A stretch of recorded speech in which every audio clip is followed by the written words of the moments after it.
ازيكم يا حلوين، عاملين ايه؟ جمعة مباركة عليكم يا رب. كنت عايزة اقول لكم الفيديو ده اصلا مش بتاع يوم الجمعة خالص. الفيديو ده بتاع اول امبارح الفيديو دوت. ومكنتش فاضية انزله خالص ونزلته لكم النهاردة.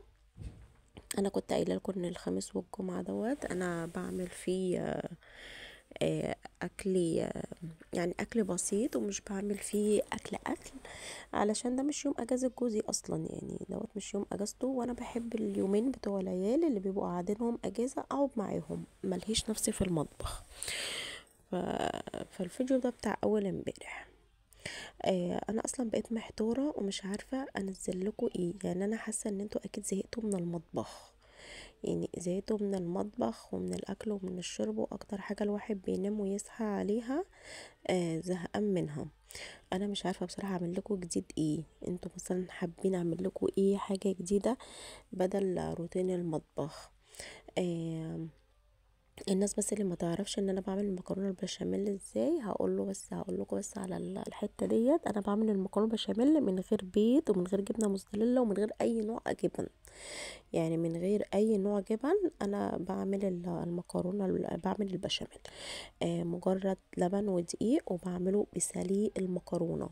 الميه بتاعه سليق المكرونه انا بعمل بها البشاميل. انتوا لاحظتوا انا ضربت الدقيق واللبن والملح وفلفل اسود في الخلاط، وبعد كده كان في حله فيها ميه اللي هي اصلا سليق المكرونه، اللي هو عباره عن زيت وعباره عن ملح ونص ماجيه.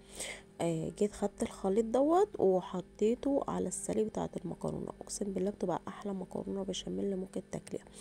انا ما بحبش احط رق مكرونه من تحت وبعد كده اللحمه وبعد كده رق مكرونه تاني، لا انا بصوا قلبته وحطيت شويه بشاميل في الصينيه، وبعد كده هو حطيت المكرونه كلها في الحله بتاعه البشاميل، وبعد كده هاخد اللحمه المفرومه هدلقها عليهم واقلب كله على بعضه. ليه؟ ان كله بيتطعم من بعض، المكرونه كلها بتبقى اتطعمت من اللحمه المفرومه ومن انا عندي برد، عشان بس محدش يقول لي صوتك عامل كده ليه، عندي برد يا جدعان. ربنا يا رب يشفي كل مريض يا رب. عندي برد. بصراحه مبحبش الشتا ده خالص، جوه مش حلو. عندي الصيف في عز الحر عندي احسن من الشتاء. مين بيحب الصيف اكتر من الشتاء؟ بصوا زي ما انا وريتكم اهو، بس انا قلبته كله على بعضه وبقى حته لحمه مفرومه، وعندي علبه جبنه. عايزه اقول لكم نوع الجبنه دي حلوه قوي قوي، يعني انا جربت السمبوسه بجميع الجبن ما عجبنيش الا نوع الجبنه دي، والله العظيم حلوه جدا.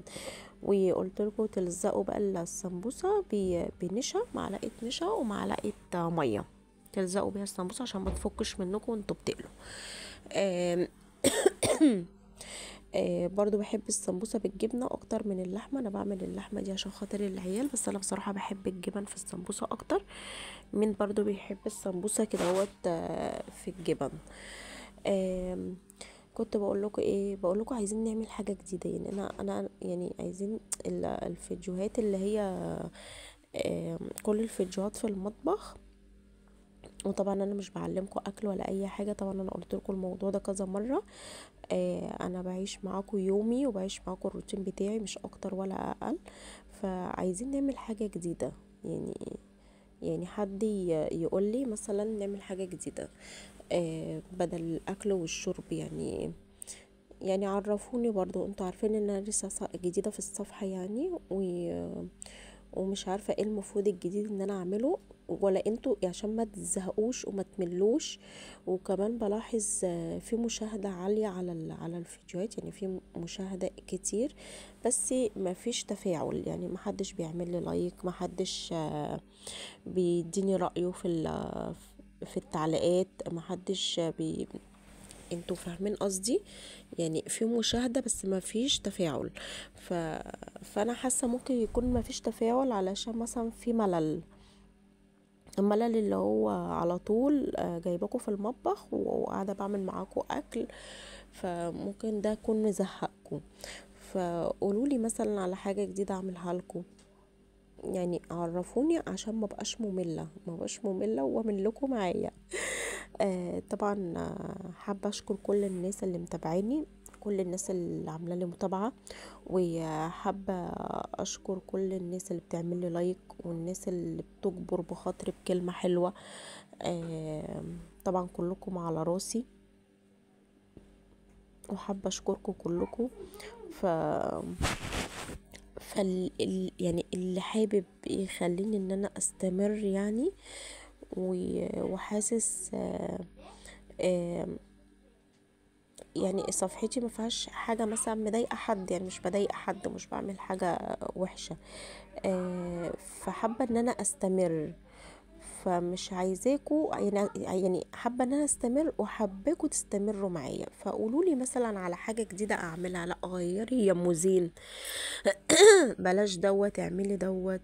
ادوني انتوا افكار برضو علشان اعرف استمر. مش عايزاكوا قلتلكوا تملوا مني ولا تزهقوا مني. انا عايزه اقول لكم اللي يعني اللي مخليني بعمل سمبوسه بقالي يومين ولا 3. ابني الصغير زين ده بيعشق السمبوسه، ولقيته هو اللي بيطلبها مني، مع ان انا على فكره دايما بعملها في رمضان، يعني مش بعملها كده في الايام العاديه، دايما بعملها في رمضان. فانا فانا عملتها عشان خاطره، من ساعتها بقى بقاله 3 ايام كل يوم يعملوا لي يا ماما سمبوسه، اعملي سمبوسه. بس هي بصراحه جميله، يعني هي فعلا اكله جميله. صوصيات المكرونه بشاميل والله من غير ولا جبن ولا اي حاجه، عمري ما عملت بجبن ولا عملت ببيض ولا اي حاجه على المكرونه، طعمها حلو جدا جدا. ومستنيه منكم ردكم.